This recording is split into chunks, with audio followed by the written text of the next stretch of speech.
desde las revisiones. Bueno, acaba de iniciar la grabación, por aquí se le hace la notificación en todo caso a todos y todas. Bueno, yo arrancaba con una canción de un artista que se llama, ¿cómo se llama este hombre? Este hombre es argelino. Ay, se me pasó por aquí el nombre. Rachid Taha. Rachid Taha fue un activista, ya falleció hace cerca de 3 años. Una activista argelino, pues que era activista en términos de los derechos de los migrantes. Creo que uno de quienes más han tenido que enfrentar, por supuesto, la migración, además de la América Latina, han sido las personas del continente africano. Y bueno, en esta canción que es un poco dura, ¿no? Porque uno la escucha y le habla un poco al migrante como muy desesperanzado. Eh, es de pronto, dicen pues por ahí los que analizan la canción, una recopilación y un análisis de lo que es realmente migrar, ¿no? Migrar pues no es un paseo, no es algo que se haga necesariamente por gusto, es necesariamente migrar implica la falta de oportunidades, la necesidad de buscar otro destino. Y bueno, acá en esta canción, Rachita le canta no a esos migrantes un poco que como en la Odisea tienen la posibilidad como Ulises de volver a casa, ¿verdad? Y que se están pensando siempre en regresar, sino le canta a aquellos precisamente que por persecuciones, por la falta de derechos, por la falta de oportunidades, eh, se piensan realmente en hacer un proyecto de vida en otro lugar, fuera del lugar donde nacieron, fuera del lugar donde crecieron. Eh, y bueno, creo que el tema del día de hoy precisamente que vamos a hablar, que va a ser los temas del derecho del trabajo, es muy importante pues porque si bien seguramente ustedes ya conocen la diferenciación de las categorías entre migrantes y refugiados, al final de cuentas el trabajo pues es una llave de acceso a los derechos, ¿no? Y es un asunto ineludible en la vida de la mayoría de las personas. La totalidad de las personas pues tiene que trabajar, salvo quizás por ahí contadas excepciones de privilegiados que no tengan que desarrollar estas actividades. Pero bueno, el migrante viene principalmente a trabajar, a buscar una oportunidad y a buscar la oportunidad pues de que a través del trabajo se garanticen los derechos que no estaban garantizados en el lugar donde se encontraba.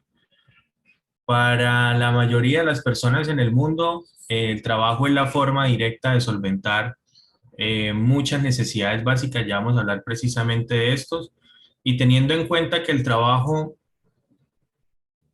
digamos, va a tener un componente en términos de cesión de derechos basado también en la necesidad, uno necesita hablar de los derechos del trabajo o los derechos en el trabajo de los migrantes, especialmente porque el surgimiento del derecho laboral y del derecho del trabajo, precisamente lo que trata de limitar es esa concesión de las voluntades que puede llegar, por supuesto, a condiciones de una profunda injusticia y de una alta explotación de las personas, ¿no? Un poco devolviéndonos a aquellas denuncias del marxismo tiempo atrás, de que el trabajo no es una mercancía, porque el trabajo al final de cuentas hace parte inherente del ser humano y en esa medida el ser humano no puede ser considerado como un objeto. Vamos a desarrollar pues toda la perspectiva de protección también de los derechos en el trabajo. Yo elaboré para ustedes una pequeña presentación, la voy a compartir por acá.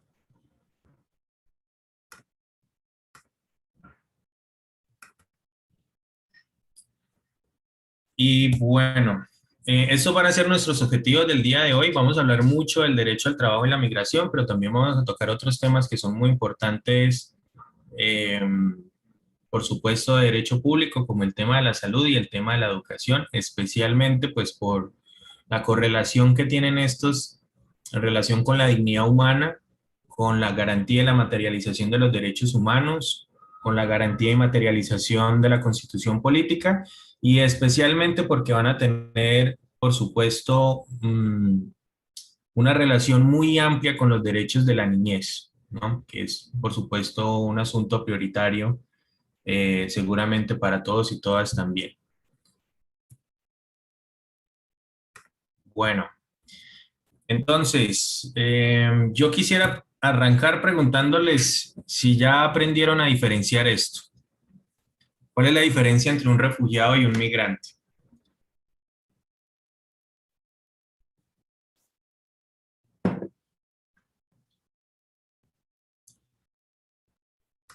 ¿Lo vieron por aquí? Yo veo que en el curso estaba, ¿no? El tema de refugio. ¿Qué aprendieron? Cuéntenme.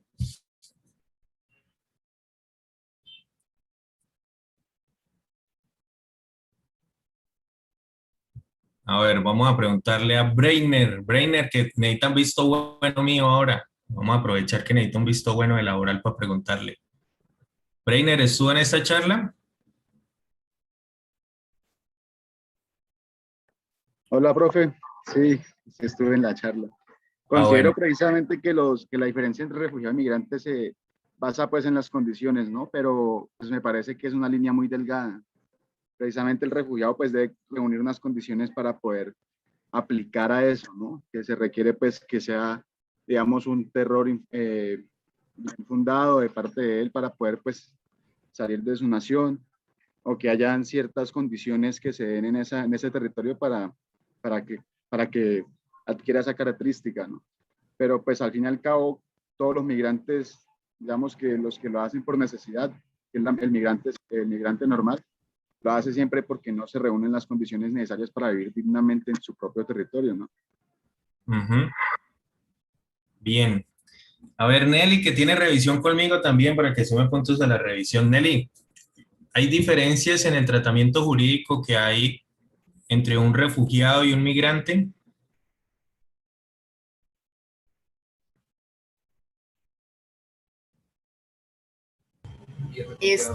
Bueno, profe, ¿me escuchan? Buenos días. Hola, sí, te escuchamos. Gracias. Bueno, profe, la diferencia, digamos, a nivel jurídico, yo diría que, digamos, por ejemplo, para el migrante, hay una condición de migrante, por ejemplo, regular, de la que se hablaba, un migrante irregular, y pues de una u otra forma el tratamiento es diferente, digamos, por ejemplo, como lo vemos en el estatuto que se está estudiando, ¿sí? Los procesos que tiene que llevar una persona que, digamos, ha iniciado desde, por ejemplo, pasar la frontera con un pasaporte o con un permiso temporal, pues es diferente a una persona que ha optado, también por lo que decía el compañero Breiner, por entrar al país huyendo pues de diferentes razones, ya sean políticas, persecuciones o simplemente circunstancias que lo hicieron partir, pues, digamos, a otro país, dejando su hogar, su lugar donde vio la luz del sol, por decirlo así, y pues le tocó, digamos, a fuerza mayor irse a buscar una mejor vida. Y, digamos, también pues la diferencia ya cuando se conoce o se tiene el estatus de refugiados, porque pues también a nivel jurídico se ha hecho, digamos, un proceso específico jurídico ante el país que se busca pues ese refugio o asilo, y pues también, digamos, para refugio hay diferentes tipos de digamos, hay clases por ejemplo, asilo. Está, por ejemplo, el asilo político, que son por razones pues, de persecución ya sea, pues, políticas en las circunstancias sociales del país o porque ha pertenecido, pues, a la infraestructura de todo lo que conlleva el gobierno y ha tenido que pedir, digamos, que el asilo en otro país. Y también, si no estoy mal, creo que se denomina el otro asilo humanitario, que ya es cuando pues, las condiciones, digamos, son ajenas al movimiento o a la dialéctica social y política del país, sino que ya pues tienen que ver con otras cuestiones, puede ser como catástrofes ambientales o simplemente crisis específicas económicas. Creo que básicamente eso es lo que tendría que decir, profe. Muchas gracias. Nelly más 05, Dios mío, qué buena exposición, muy bien. Efectivamente, bueno, hay que hacer esa diferenciación porque va a ser muy importante también en los regímenes jurídicos que vamos a aplicar. El refugiado, digamos, uno podría decir que en principio llega como en peores condiciones, ¿no? Llega o en una condición de persecución política, un poco como nos lo anunciaba Nelly, o llega en unas condiciones de violación sistemática de derechos humanos que también hay que corroborar pues a través de un trámite. Nosotros antes del Estatuto Temporal de Protección al Migrante teníamos, digamos, unas regulaciones que uno podía llegar, digamos, a utilizar, que eran claras para el tema de los refugiados, pero solamente hasta el Estatuto Temporal realmente llegamos a tener una buena herramienta para el tema del trabajo con migrantes. Y digamos, aquí va a haber una diferencia muy importante para los temas del trabajo especialmente, y es que, bueno, quien busca asilo, quien busca refugio, ustedes ya conocen seguramente por lo que han estudiado, se le otorga un documento que es el salvoconducto y a través de ese salvoconducto pues va a poder tener una permanencia regular en el territorio colombiano. La idea pues es que luego de finalizado este proceso, el refugiado pues tenga la posibilidad también de trabajar, ¿no? A través un poco de esa regularización que permite llegar a desarrollar todo el trámite del refugio. El problema en términos de derechos laborales lo podemos tener más con el migrante. Bueno, digamos, el estatuto temporal ya nos va a resolver muchos de estos problemas, pero yo creo que seguramente los seguiremos presentando. Porque, digamos que bajo la legislación internacional, el migrante se traslada no a causa de una amenaza directa, digamos, de persecución o muerte, sino principalmente para mejorar sus condiciones de vida, por trabajo, por educación, por reunificación familiar, o bueno, por, digamos, otras razones que no son tan reconocidas, digamos, como derecho, como el tema de salvaguardar la vida, por ejemplo, en caso de una violación sistemática de derechos humanos o de una persecución política en donde pueda estar en riesgo la vida, ¿verdad? Digamos, esos estatus van a tener una protección muy amplia del derecho internacional, pero la idea de salir a buscar una mejor vida a través del trabajo en otro lugar, en otro país, no está como tan ampliamente protegida ni en nuestra legislación ni en la legislación internacional. Sin embargo, aquí pues vamos a ver también algunas herramientas que nos van a ayudar con esto. Entonces, esta diferencia es importante porque para reclamar los derechos laborales se discute mucho el tema de la regularidad, ¿no? Y en qué posibilidades alguien que esté en condición irregular puede llegar a exigir sus derechos en el trabajo. De esta charla ustedes van a salir con la respuesta a esta pregunta, pero la vamos a ir dejando para más adelante. Bueno, entonces ya tenemos resuelto este tema entre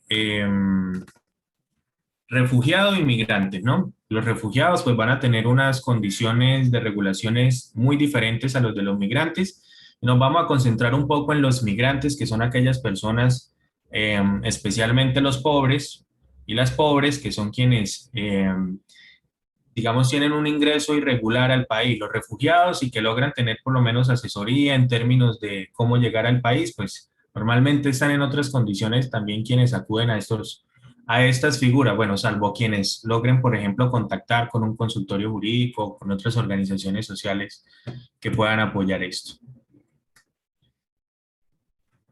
Bueno, ¿por qué es importante hablar de los derechos en el trabajo? En nuestro sistema jurídico y en muchos sistemas jurídicos, el trabajo es la única forma de garantizar realmente la eficiencia y la eficacia de los derechos. A través del trabajo uno se alimenta, uno resuelve el tema de la vivienda, resuelve el tema de vestido, ¿verdad? Las necesidades básicas fundamentales de cualquier persona. Y a través del trabajo también es que uno puede llegar a tener la posibilidad de educarse, de acceder a servicios de salud, de acceder a servicios complementarios. Especialmente en los países latinoamericanos, los sistemas de seguridad social están pensados para que la verdadera garantía de los sistemas de protección social se den a través del trabajo. Es decir, quien trabaja, ustedes lo saben, cotiza al sistema, el sistema subsidia y le permite acceder también a, digamos, por ejemplo, los servicios de salud o los servicios de educación. A través del trabajo también se acceden a otros derechos y a otros beneficios que quizás son muy sobrevalorados pues, en un país de necesidades básicas insatisfechas tan altas y tan generalizadas como el nuestro, pero que son fundamentales también para el desarrollo de la dignidad humana y para el bienestar de la persona. A través del trabajo se tiene la posibilidad de acceder a la recreación, ¿verdad? Y ya cada vez más vamos tomando conciencia de la importancia de la salud mental y el descanso y la recreación hacen parte, por supuesto, de los componentes necesarios para poder tener salud mental. Y a la recreación no se puede acceder si no se tiene trabajo. Uno normalmente tiene garantía por lo menos de salud, en algunos casos de alimentación, quizás de vivienda, eh, pero estos últimos, la recreación, por ejemplo, o el ahorro o el acceso al crédito, son realmente casi que nulos para quienes no tienen garantías de acceso a un trabajo, ¿no? Le voy a pedir por ahí a quienes van entrando, muy amablemente, vayan silenciando el micrófono, o quien esté por ahí de anfitrión, que me ayude a silenciar los micrófonos de quienes vienen entrando. A veces por ahí dejamos la configuración abierta de entrar con el micrófono abierto. Entonces, bueno, no hay problema, pero si lo identifican, porfa, me ayudan. ¿Para qué el ahorro y para qué el acceso al crédito? Nosotros vivimos en un país de mínimos, ¿cierto? Y la única manera realmente de escalar socialmente es a través del ahorro o del acceso al crédito. Incluso muchas personas realmente la única posibilidad que tienen de acceder a la vivienda es a través del crédito. Si no se cuentan con garantías laborales mínimas o condiciones por lo menos mínimamente formales de empleo, difícilmente usted va a acceder al crédito. Y pues es muy difícil también pedirle al pobre o a las personas que no tienen posibilidades de tener unos ingresos regulares, pues pedirle capacidad de ahorro. Entonces, fíjense que cuando uno habla de los derechos en el trabajo, está hablando fundamentalmente del mecanismo, yo creo que principal, para poder materializar la dignidad humana en términos, incluso si lo quieren ver desde los términos de la Corte Constitucional, de vivir bien, vivir como se quiere, vivir sin humillaciones, es el trabajo y por supuesto la plata, porque es la plata la que uno no puede hablar de derechos sin hablar de plata, la que va a permitir materializar pues la mayoría de los derechos y vea que son pues derechos fundamentales. Si nosotros hilamos muy delgado, fácilmente podemos llevar el tema de alimentación y salud al derecho a la vida, el derecho supremo, y todo esto pues termina siendo necesariamente garantizado siempre a través de los temas del trabajo, ¿no?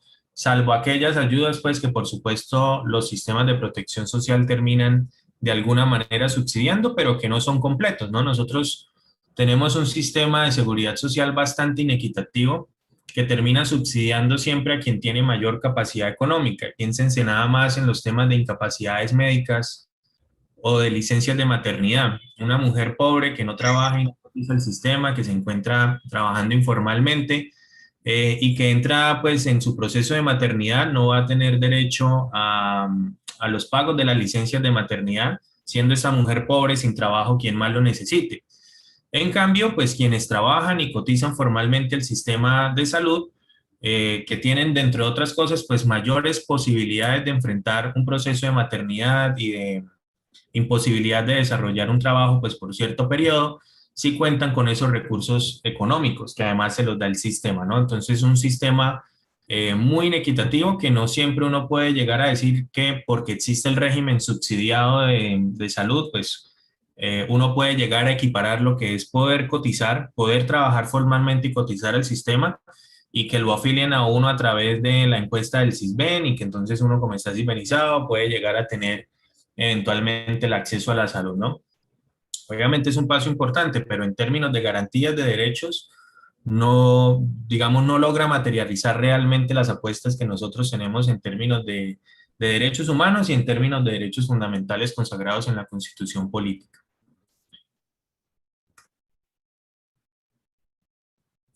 Bueno, entonces, yo creo que una concepción mínima que uno siempre tiene que tener frente a los temas del derecho del trabajo o al trabajo como derecho es que el trabajo es un derecho humano. Este texto que está acá, pues lo tomo de la Declaración Universal de Derechos Humanos y tiene como las principales concepciones de lo que es la posibilidad o más bien la concepción de lo que es el trabajo como derecho humano. Lo primero, pues es que toda persona tiene el derecho al trabajo, a la libre elección de su trabajo, a condiciones equitativas y satisfactorias del trabajo y a la protección contra el desempleo. Y nosotros, digamos, en nuestro régimen laboral tenemos esto, ¿no? Nosotros en el sistema jurídico laboral que tenemos, en principio, digamos que uno tiene la libertad de elección del trabajo. Esto, por supuesto, va a estar totalmente condicionado a la garantía del derecho a la educación, Muchos niños quieren ser médicos, quieren ser ingenieros, pero las condiciones económicas y las estadísticas nos dicen que efectivamente no podrán ser. En los temas de los migrantes, pues van a tener la misma, digamos, las mismas limitaciones en términos de la pobreza limita por igual, sea migrante o sea nacional. Pero el tema de la libertad de elección del trabajo también va a ser un asunto muy relevante cuando nosotros hablamos especialmente de formas de esclavitud moderna como el trabajo forzado, la trata de personas o el trabajo infantil del que ya vamos a hablar también más adelante. Las condiciones equitativas y satisfactorias del trabajo, yo las relaciono realmente a tener la posibilidad de que se cumplan los derechos que están establecidos en la legislación como mínimo, ¿no? El tema de pagos de salarios, el tema de las prestaciones laborales, el tema del cumplimiento en los pagos, todos estos asuntos hacen parte de tener condiciones equitativas y satisfactorias. Y por supuesto, cuando uno pone un poco el foco, el tema del migrante, esto va a incluir el tema de la no discriminación por el origen nacional que tienen las personas, que hace parte precisamente de estas garantías eh, y satisfacciones mínimas que uno debe tener en el trabajo. La protección contra el desempleo, nosotros la tenemos, digamos,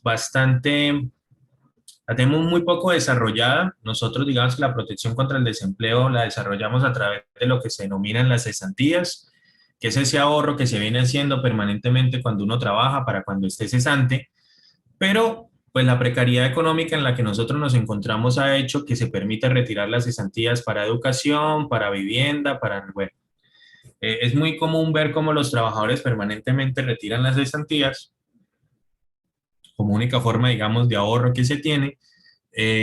Y esto pues va a implicar, por supuesto, no contar con una protección real contra el desempleo.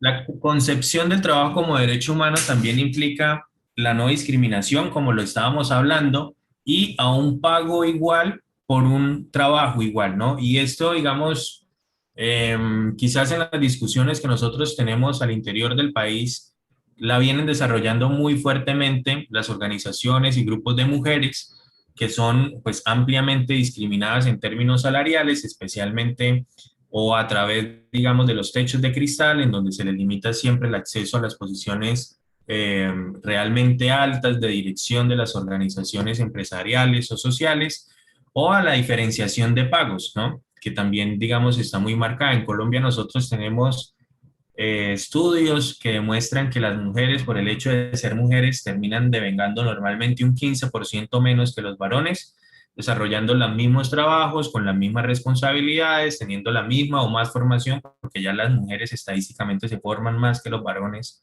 para el trabajo. Este tema de discriminación, digamos, en los pagos también va a llevarse al tema de la discriminación por el origen nacional. El hecho del origen nacional no puede llegar a implicar una desigualdad salarial. Y esto, por supuesto, suena precioso, es bello oírlo, qué bonito, pues que a todos nos tengan que pagar lo mismo por igual trabajo, igual salario. Pero acá en la práctica, lo que uno ve es, digamos, lo que siempre quiso proteger el derecho del trabajo, ¿no? Que es que usted llegue a ofrecer su trabajo en unas condiciones absolutas de necesidad y venda su fuerza de trabajo, pues siempre por debajo de los valores, digamos, tradicionales, por llamarlos de alguna manera, como una medida de poder conseguir algunos recursos.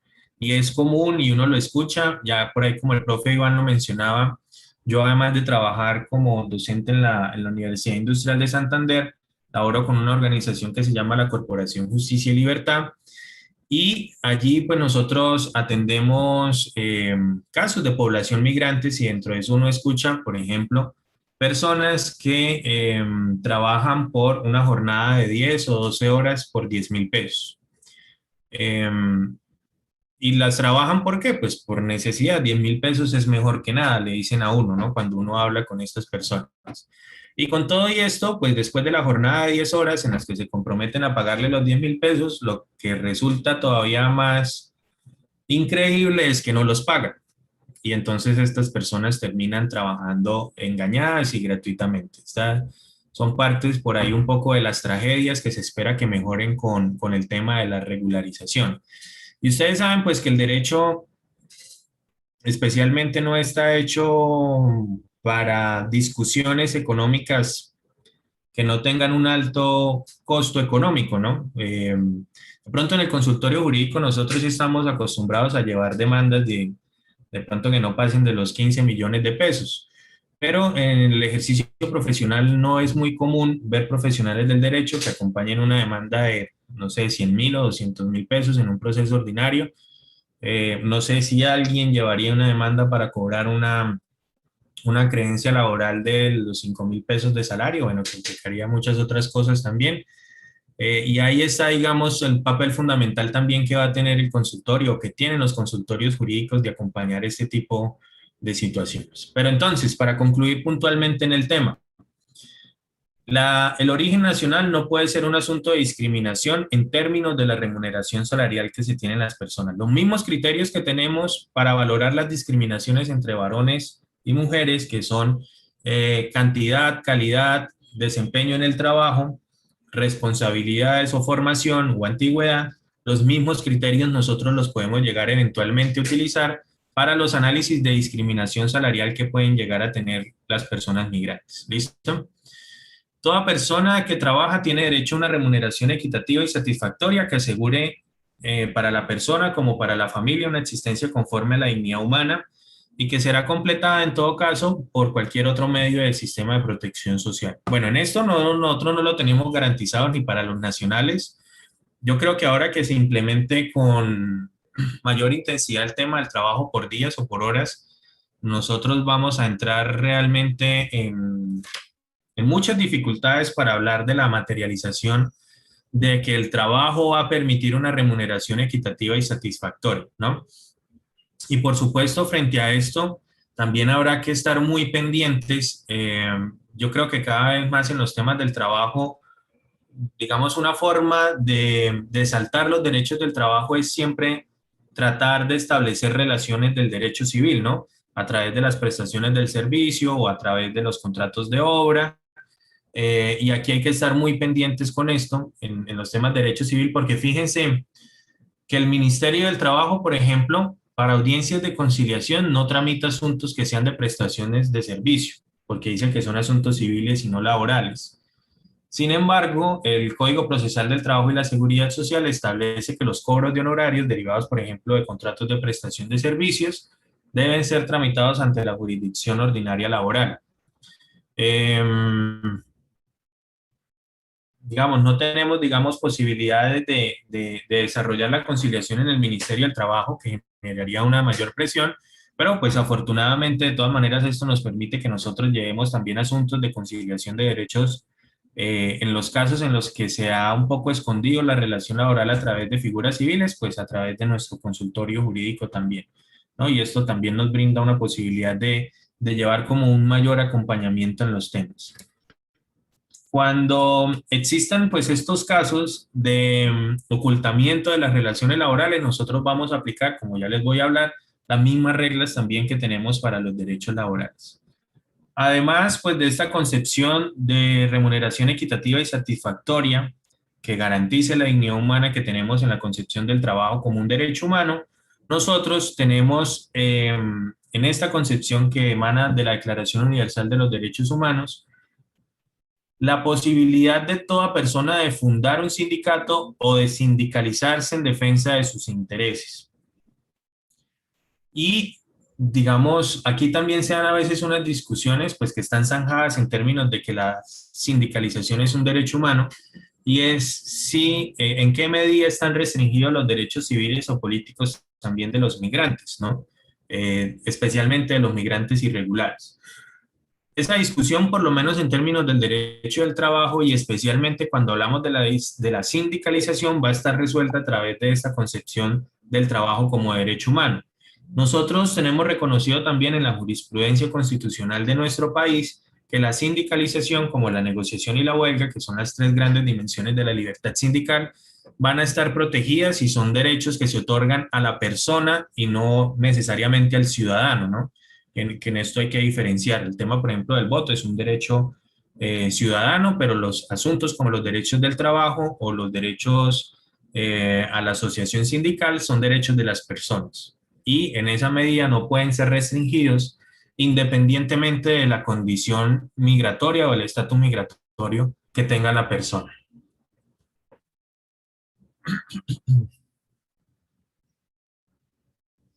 Entonces, una gran pregunta que siempre surge cuando nosotros estamos en los temas de reclamar los derechos de los migrantes y especialmente quienes se encuentran en condiciones de irregularidad, porque quienes están regulares tienen permiso para laborar, ya sea porque tengan visa de trabajo o porque tengan lo que era el anterior PEP o porque tengan este permiso del Estatuto de Protección, ¿verdad? Van a estar autorizados para trabajar y digamos que tienen, vamos a seguir las normas regulares pues del trabajo, a menos de que hayan por ahí algunos visos de discriminación que le puedan dar un enfoque diferente también pues a las acciones jurídicas que emprendamos, se van a llevar con la regularidad con las que se llevan las demás reclamaciones jurídicas, ¿no? Se puede acudir al Ministerio de Trabajo, se puede acudir a los jueces laborales, se pueden acudir pues a las instancias que estén a mano ahí para reclamar los derechos. El gran problema siempre termina siendo con los migrantes irregulares, en la medida en que, aunque como van a ver, digamos, tienen derecho a reclamar y acceder a la justicia, pero siempre hay como una talanquera y una dificultad en llegar a analizar en qué medida realmente lo pueden hacer. Y más que en lo formal, pues también en la práctica hay muchos límites para esto. Yo quiero que tengan en cuenta siempre para los análisis de los derechos en el trabajo, la Convención Internacional sobre la Protección de los Derechos de los Trabajadores Migrantes y de sus familiares. Fíjense que esta convención internacional que fue ratificada por Colombia y en esta sentencia, la C-106 del 95, fue declarado exequible que Colombia se adhiriera a este acuerdo, se establece que Colombia tiene la obligación de asegurar a los trabajadores migrantes que ellos no sean privados de sus derechos a causa de la irregularidad de su permanencia o empleo.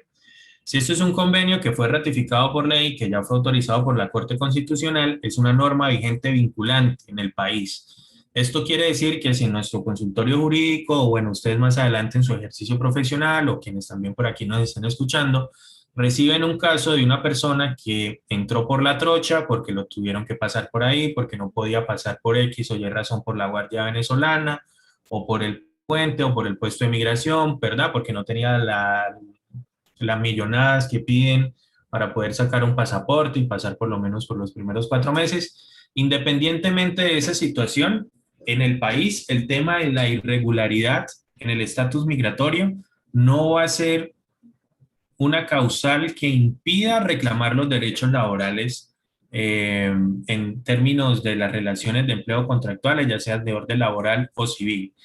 Y además, fíjense que derivado pues un poco también de esta concepción de la libertad de escogencia del trabajo, que va a tener por supuesto una gran relación con la posibilidad de educarse, se habla de la educación de los hijos de los migrantes, quienes tienen que tener una condición y un pie de igualdad en relación con los nacionales. Especialmente en la enseñanza preescolar, las escuelas públicas no se pueden negar o limitar la situación de, ya sea de ingreso, ni discriminaciones en términos de la permanencia, ni tampoco de desvinculación a causa, ya no estamos hablando ni siquiera del origen nacional, sino estamos hablando incluso de la condición de irregularidad en la que se pueda encontrar la persona. Y esto pues nos va a dar un marco jurídico, por supuesto, muy importante. Digamos, al principio, cuando empezó el fenómeno migratorio, esto era muy marcado. Niños que no eran recibidos en las escuelas, padres y madres de familia, pues que iban a tener muchas limitaciones en términos de salir al rebusque porque tenían que llevarse sus hijos. Tener un niño en un semáforo, pues antes y ahora es un problema porque obviamente pueden iniciarse procesos de restablecimiento de derechos. En algún momento en Bucaramanga se hacían estas batidas y se les ofrecía a los migrantes una vez inician el proceso que les devolvían los niños, pero pasando la frontera y si se iban, ¿no? Y eso pues fue muy denunciado, entre otras cosas mi organización lo denunció. Y bueno, estas prácticas cesaron bastante ya. Yo no he vuelto a escuchar que utilicen el tema del restablecimiento de derechos como una forma de mandar a los migrantes otra vez a la frontera para que se devuelvan. Bueno, de estos temas también hay mucho para hablar, pero vamos a centrarnos en los temas del trabajo. ¿Qué otra cosa es importante? ¿Por qué defender los derechos de los trabajadores de los migrantes? En la constitución de la OIT aquí cuando, por allá en 1919, en la posguerra de la Primera Guerra Mundial, cuando se empezaba a hablar de cómo construir paz, que nosotros estamos precisamente en este proceso, se hablaba y se llegó a la conclusión misma a la que nosotros también hemos llegado, que no se puede construir paz sin justicia social. Y para construir justicia social, que va a ser uno de los pilares de la paz, nosotros tenemos que tener condiciones de trabajo dignas y satisfactorias. Si no, vamos a llevar a la gente generalizadamente a la pobreza y la pobreza nos va a causar conflicto y el conflicto nos va a impedir tener una paz estable y duradera. Entonces, en esa medida, el tema de la defensa de los derechos laborales es un tema directo de construcción de paz. Y es un tema directo y a nosotros nos debe importar incluso como nacionales, alejándonos incluso de concepciones altruistas de defender porque es una persona, nos debe importar también porque en la medida en que las condiciones de los migrantes sean precarias, la tendencia va a ser a que se precaricen las condiciones del resto de la población como una forma en que se pueda competir en la venta de la mano de obra. La OIT, en el preámbulo de su constitución, considera que si cualquier país no adopta un régimen de trabajo realmente humano, esto va a ser un obstáculo para los esfuerzos de otras naciones que deseen mejorar la suerte de sus trabajadores en sus propios países, por algo que la doctrina ha denominado el dumping social, ¿no? Que es esta manera de competir a precios bajos, pero a través de la precarización del empleo, ¿no? No a través de tecnología, no a través de innovación, no a través de la mejora de procesos, sino hacer más barato los procesos de producción a través de pagar cada vez menos o a través de precarizar las condiciones de empleo. Y esto, digamos, hace parte de dinámicas económicas que ya están supremamente claras. Si hay un lugar en donde se produzca más barato, la tendencia va a ser ir a producir allá. Y lo grave es que si se produce más barato porque hay malas condiciones de empleo, la tendencia va a ser a precarizar las condiciones de empleo del resto de la población, o por lo menos de los países o de las regiones, como un mecanismo de poder competir y acceder también al trabajo. ¿Y por qué acceder al trabajo? Pues porque a través del trabajo es que se acceden a los derechos. Entonces a nosotros nos tiene que importar mucho, como nacionales, y les digo, incluso renunciando a las ideas altruistas, a defender los derechos en el trabajo, porque es una forma también de garantizar que no se precaricen más todavía las condiciones de empleo de los nacionales. En la medida en que los precios de la mano de obra, si una persona puede terminar siendo contratada por un día en 10,000 pesos, como les estaba contando, la tendencia va a ser a que luego otras personas también terminen ofreciendo su mano de obra por 10,000 pesos. Y eso se va a terminar normalizando. En la medida en que nosotros salgamos a defender condiciones equitativas y justas de trabajo para los migrantes, también estamos haciendo una defensa de esas condiciones equitativas y justas para los nacionales, para nosotros y nosotras mismos. Entonces, es muy importante tener en cuenta pues que la defensa de otros también termina siendo un beneficio propio, ¿no? Denunciar, reclamar, demandar, exigir los derechos de los migrantes es también una forma de dar pasos hacia mantener y mejorar nuestras propias condiciones. Bueno, esta es una regla, digamos, en términos de empleo en el país. Refugiados y migrantes, especialmente, bueno, aquí lo puse provenientes de Venezuela, pero puede ser de cualquier país, pueden laborar en el país y cuentan con una visa de trabajo, con una cédula de extranjería, con un permiso especial de permanencia, estos que ya vienen aquí acabándose, con los permisos de fomento de formalización y también próximamente, bueno, esto ya también comenzó con los permisos de protección temporal que establece el Estatuto Temporal de Protección al Migrante. Digamos, yo creo que la estrategia siempre debe ser buscar que el migrante logre conseguir el permiso de protección temporal. Yo creo que es, digamos, la herramienta fundamental por la que nosotros podemos irnos. Uno puede llegar a utilizar, por ejemplo, los asuntos de mientras regulariza, ahora les voy a contar por ahí también cómo se puede llegar a utilizar el refugio, porque la solicitud de refugio que se debe presentar dentro de los 2 meses ante la primera autoridad que uno encuentre, otorga una cosa que se llama el salvoconducto, que es una forma, no le permite trabajar, pero le permite por lo menos estar regular temporalmente en el país mientras se resuelve precisamente el tema del salvoconducto, ¿no? De la solicitud de refugio. Pero esto nos va a impedir, digamos, que se resuelva el tema realmente del trabajo de fondo, que es a lo que el migrante viene. El migrante quiere trabajar, construir una nueva vida.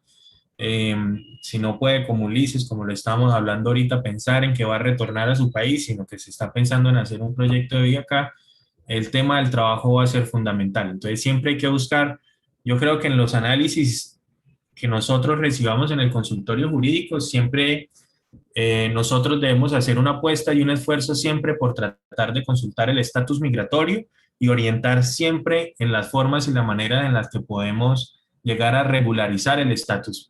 Primero porque eso yo creo que le da al migrante una paz mental de saber que puede andar por lo menos por la calle, que va a tener un documento de identificación. En muchos casos las travesías que se tienen que vivir o situaciones pues desafortunadas hacen que pierdan los documentos.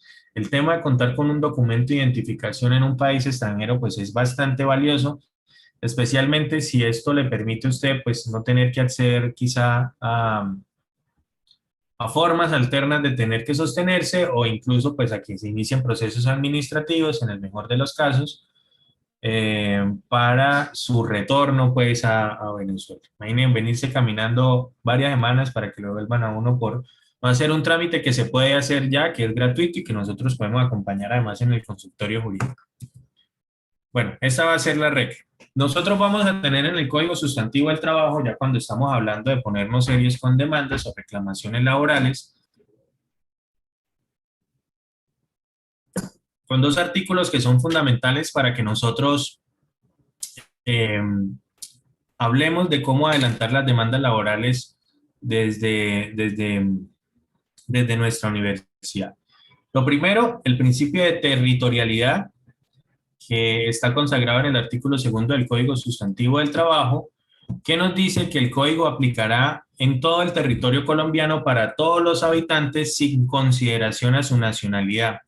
Y a mí pues me sorprende porque ese artículo es bastante viejo y ya tenía un poco como en cuenta el tema de la nacionalidad, pero fíjense que es una herramienta valiosa frente a esas discusiones también de si el migrante especialmente irregular puede llegar o no puede llegar a reclamar los derechos, ¿no?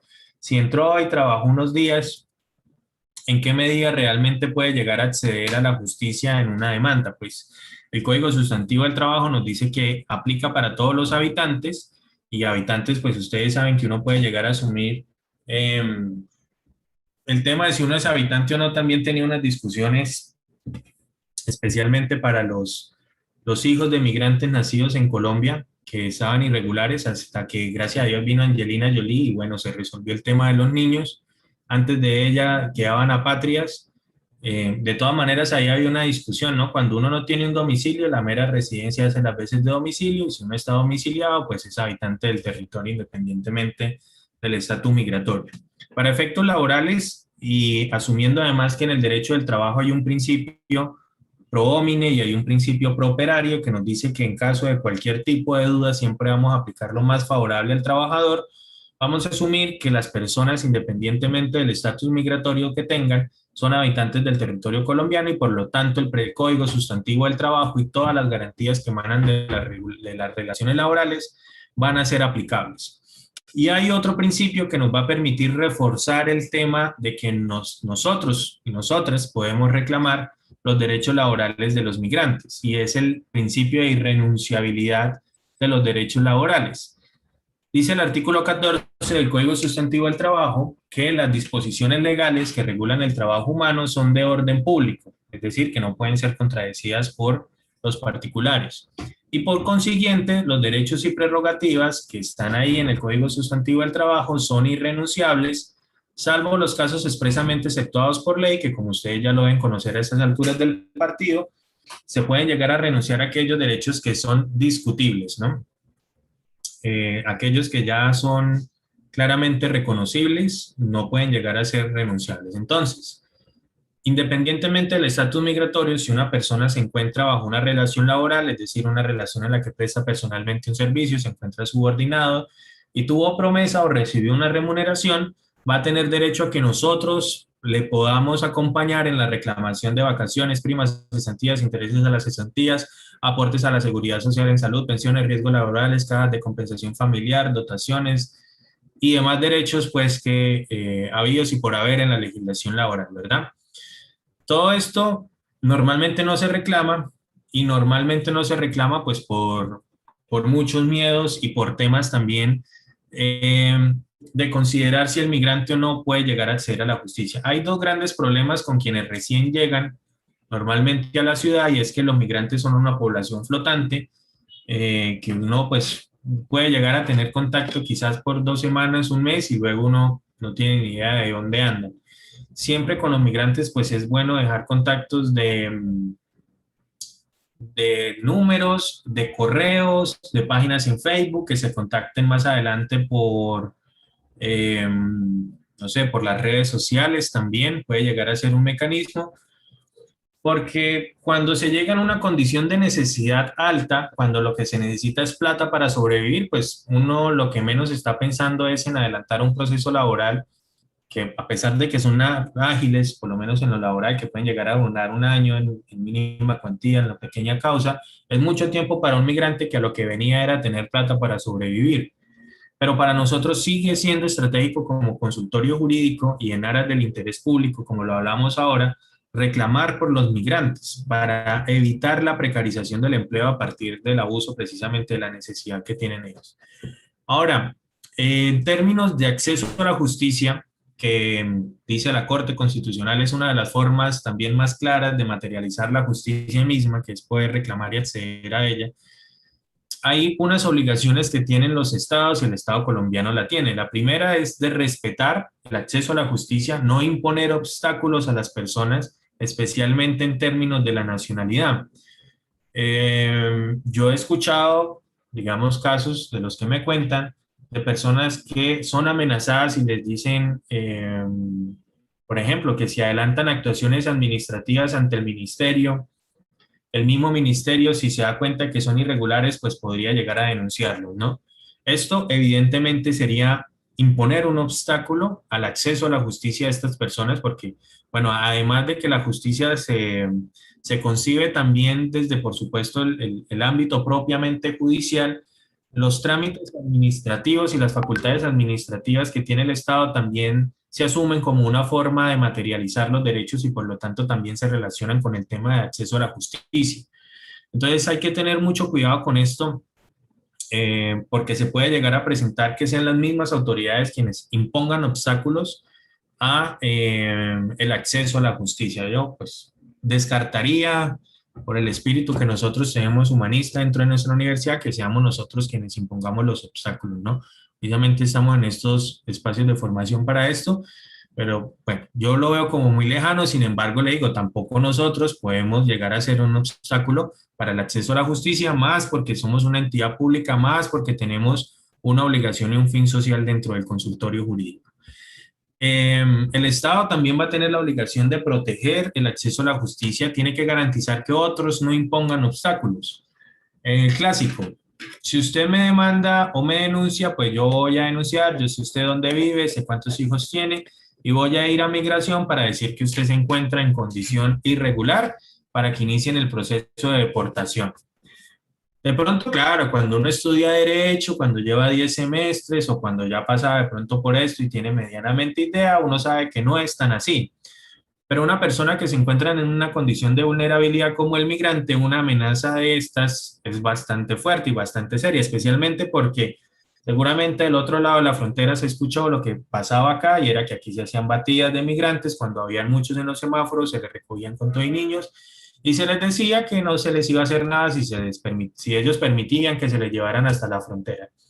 Y no había habeas corpus que sirviera, por lo menos en la ciudad de Bucaramanga, porque mientras se resolvía la habeas corpus, que tenía unas horas, de todas maneras, en unos días para resolverse, de ahí a allá ya habían llegado a la frontera, que no es tan lejos de Bucaramanga. Entonces, no, ni eso nos llegaba a servir. Pero bueno, el Estado tiene que garantizar, si uno llega a denunciar este tipo de situaciones, el Estado tiene que actuar, ¿no? Ni el Estado ni terceros pueden llegar a imponer obstáculos en términos de acceso a la justicia.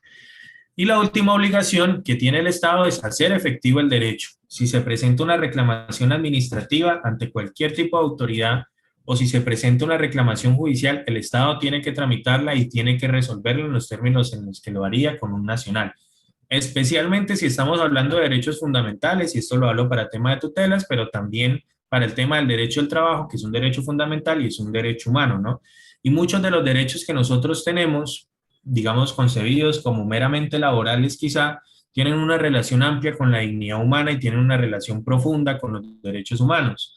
No pueden haber condiciones satisfactorias y equitativas, digamos que era lo que veíamos en el concepto de trabajo como derecho humano, si no se pagan vacaciones y hay derecho al descanso, si no hay cesantías y hay protección contra el desempleo, y si no hay primas como una forma de retribuir equitativamente eh, la riqueza generada pues también por el migrante.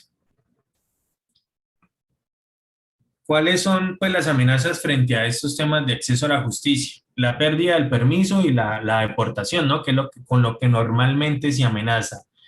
Hay una gran crítica al Estatuto Temporal de Protección al Migrante, que son las causales de cancelación del permiso. Esta es una que se encuentra ahí, fíjense ustedes lo amplia que es.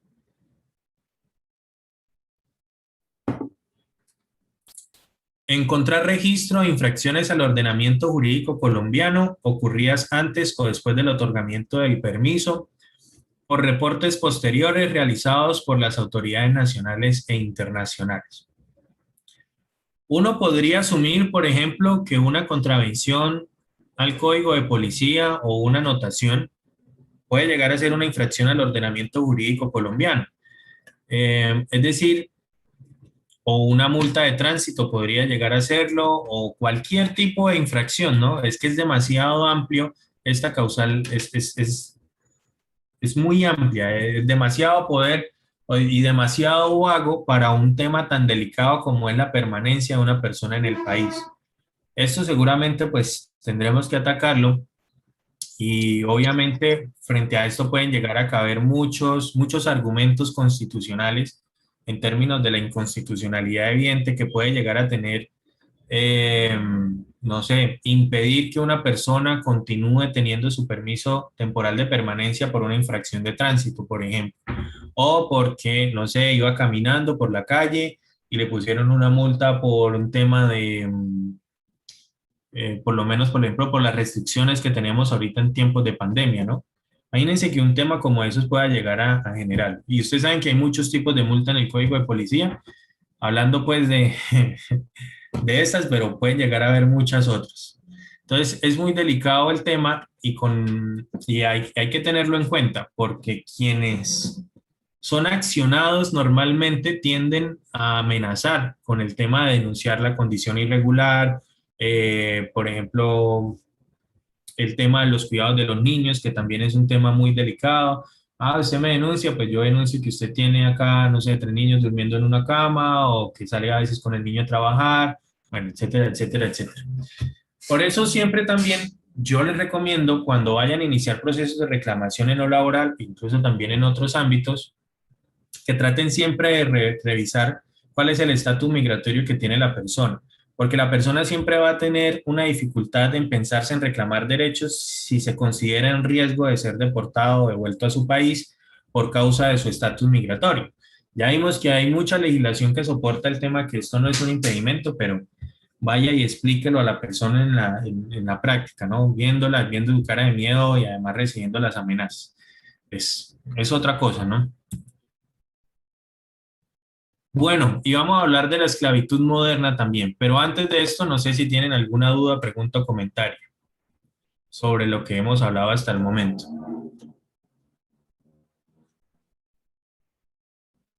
Hasta ahora todo ha quedado muy claro. Muchísimas gracias.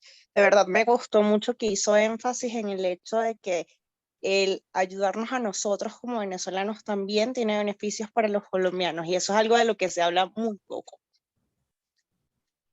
Sí, por supuesto. Bueno, eso está más que estudiado por los economistas, el tema de permitir, digamos, este tema de precarizaciones nos va a llegar tarde que temprano nos llega. Bueno, vamos a continuar con otros temas que también son súper sensibles, muy delicados, muy complejos. El primero, el tema del trabajo infantil, que no es un tema problemático de la migración, sino es un tema problemático de la pobreza. El tema del trabajo infantil. ¿Qué es el trabajo infantil? Toda actividad remunerada o no remunerada realizada en forma independiente o al servicio de otra persona por personas menores de 18 años de edad en nuestro país y las cuales puedan resultar peligrosas por su naturaleza o condición. A ver, vamos a hacer una pregunta técnica por aquí a los laboralistas WIS. Vamos a empezar general. ¿Los niños pueden trabajar o no pueden trabajar en Colombia? Los adolescentes. Sí. ¿Y pueden trabajar en todo? No, profe. No, en todo no. Los niños no, los Permiso, niños no, los Profe, hay adolescentes algo con- como los que niños- nos está tratando de cachar. Los niños no, los adolescentes. Si quieren, Ok. levanten la mano y les voy dando la palabra, porque esta discusión es larga, ¿no? Una cosa permite, yo por ejemplo no comparto lo que dice la ley en términos de permitir el trabajo de ciertos niños. Pero bueno, ¿quién nos ilustra por aquí? A profe Mari, que nos iba, por aquí la vi con el No, micrófono. Diego, porque es que hay que hacer la distinción desde mi área de familia, hay que hacer la distinción entre niños y adolescentes. Entre Ujú. niños tenemos de 0 a 12 y adolescentes de 12 a 18. Partiendo de eso decimos que niños nada que ver, nada que ver.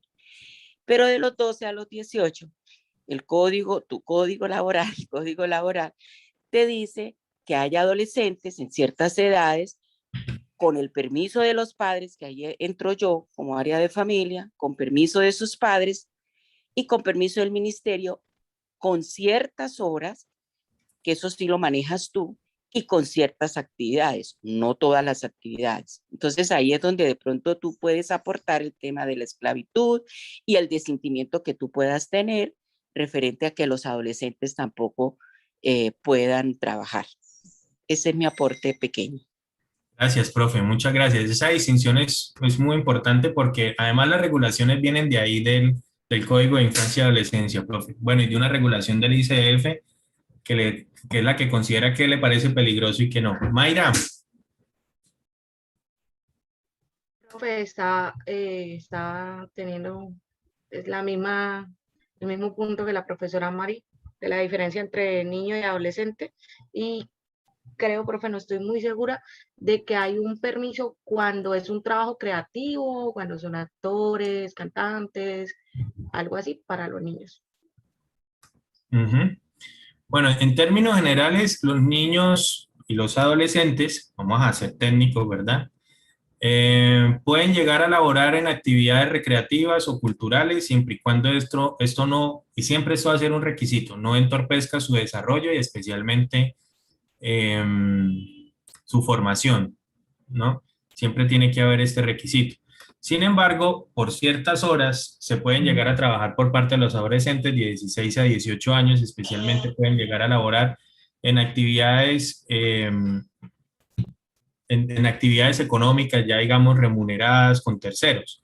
Nosotros tenemos un grave problema y yo creo que la principal quizá que uno encuentra es el niño trabajando en el comercio.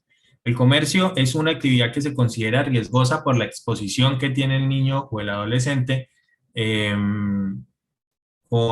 digamos, con el entorno mismo y está prohibida, pero es quizás en la que más nosotros los encontramos.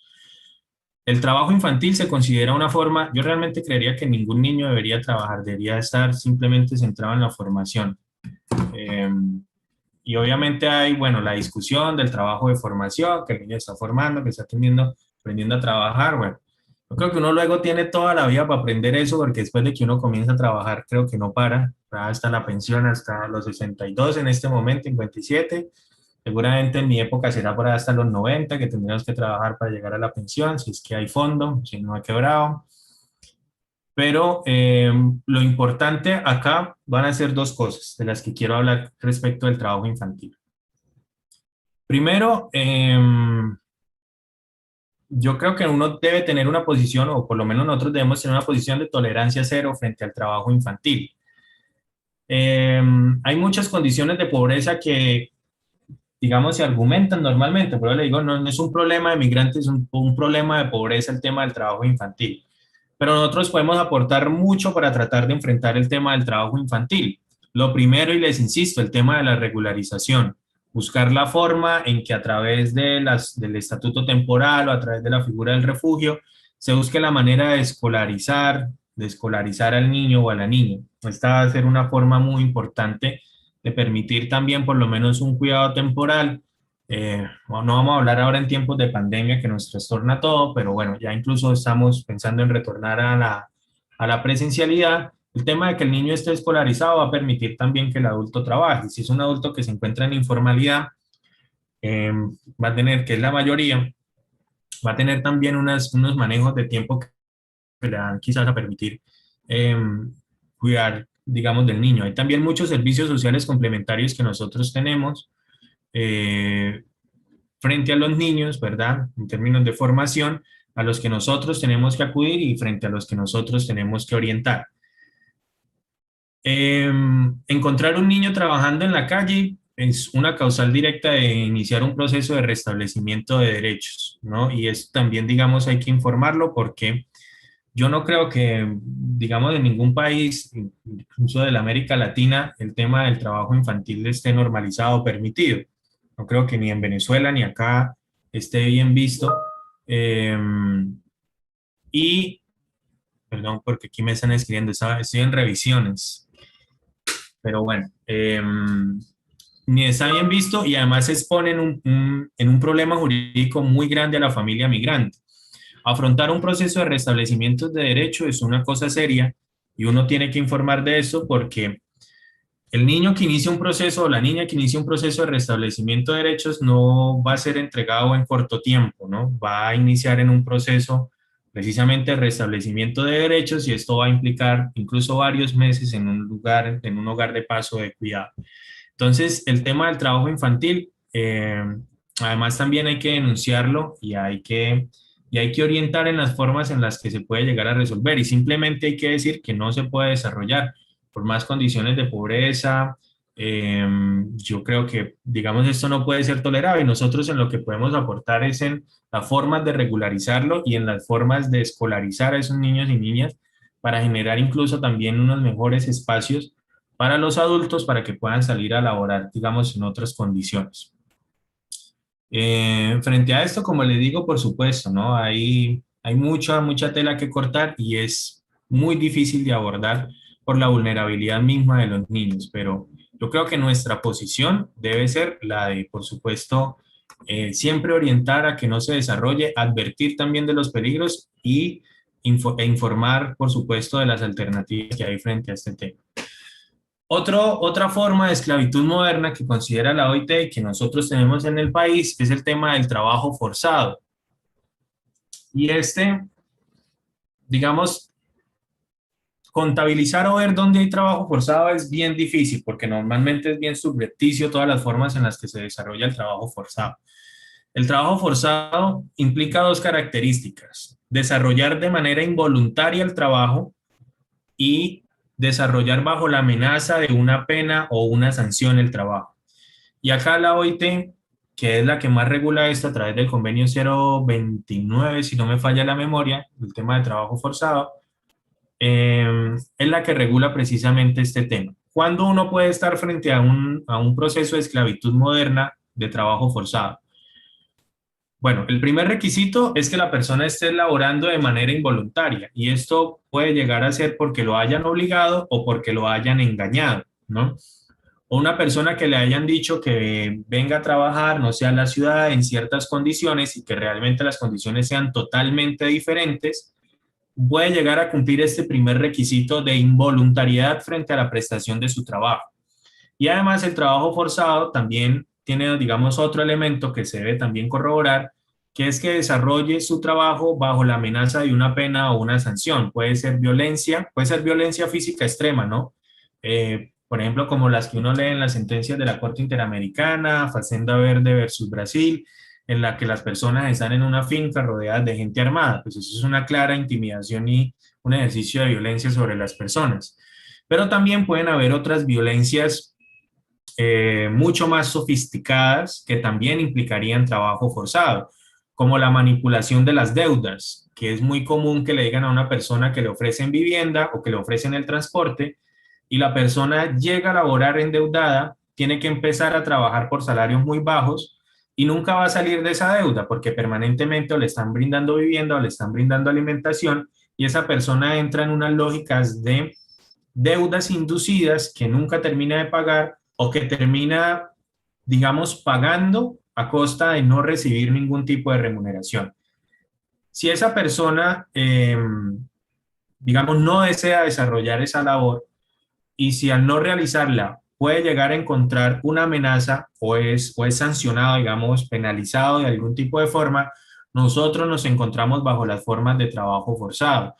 Esto, digamos, es muy común también con niños, pero es muy común también especialmente con el trabajo sexual y con trabajo en las zonas rurales, ¿verdad? Por eso también es muy difícil a veces que lo veamos, porque no nos encontramos en estas lógicas y en estas zonas.